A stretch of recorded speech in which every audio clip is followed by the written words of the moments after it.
धेकियाजुलियाव गान्जाजों लोगोसे साथाम लाइमोनखौ पुलिसा हमदों। आसाम सोरखारा हादोरसायाव ड्राग्स, गान्जा आरो जायखिजाया समाज बेरेखा हाबानि हेंथायै पुलिस बिफानखौ गोख्रों राहा लानो बिथोन होदों। बेबादि समावनो पुलिसनि मोनसे हानजाया धेकियाजुलियाव सिग्रोमनानै गंसे बासनिफ्राय गोबां बिबांनि गान्जाजों लोगोसे साथाम लाइमोनखौ हमनो हायो होनना मिथिहोदों। हमनो मोननाय गान्जानि बिबाङा 24 किल'ग्राम लिरथायनि होनना मिथिहोनायजों लोगोसे हमजानाय साथाम लाइमोनखौ उदालगुरि जिल्ला सिंनि माजबादनि 18 बोसोर बैसोनि सन्तोष बसुमतारी, मंगल नार्जारी आरो 19 बोसोर बैसोनि मिक्सिं मोसाहारी होनना मिथिहोदों।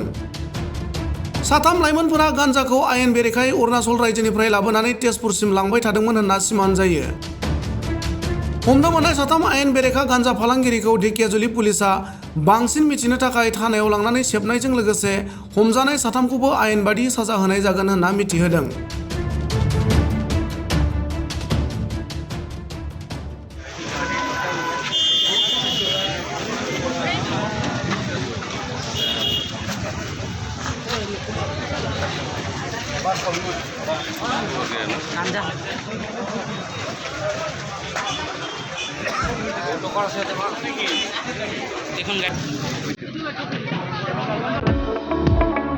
गोदोना सानाय, सिनस्रि सानाय, जरा जरा सानाय, हान्थु सानाय आरो खर' सानाय बायदि जेंनानि फाहामथायनि मिरु एसआइ निउर' थेरापि सापागुरिनि बेंटल गेटआव।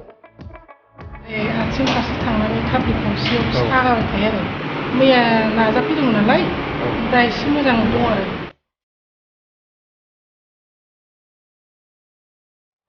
आङो निउर'थेरापिस्ट बङाइगाव सापागुरिनि बेंटल गेटआव बाहाय बे आं निउर'थेरापि होनाय मोनसे थेरापिस्टखौ आं सालायो।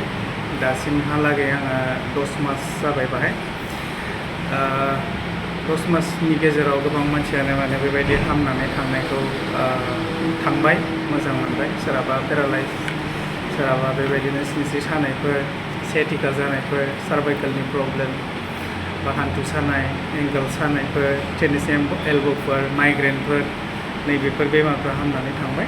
सिनस्रियाव सानाय जादों आरो बेनो आथिं फारसे थांनानै थाफ्लि गंसेयाव सागाबाय थायो आरो मैया नाजाफैदोंमोन नालाय दा एसे मोजां दं आरो दोनथ'लाबायनो फ्रि। दा मोजां मोनबाय आरोना? आं सिनस्रि सानाय जादोंमोन फार्स्टआव, ओमफ्राय सिनस्रि सानाय जानानै थाबायनो हायि जादोंमोन। 1 सप्तायानो जाबायमोन। खामानि जायाखैमोन, दा बेयाव फैनानै माने थाबायनो हाबाय। दा मोजां मोनबाय आङो, मोजां थाबायनो हाबाय।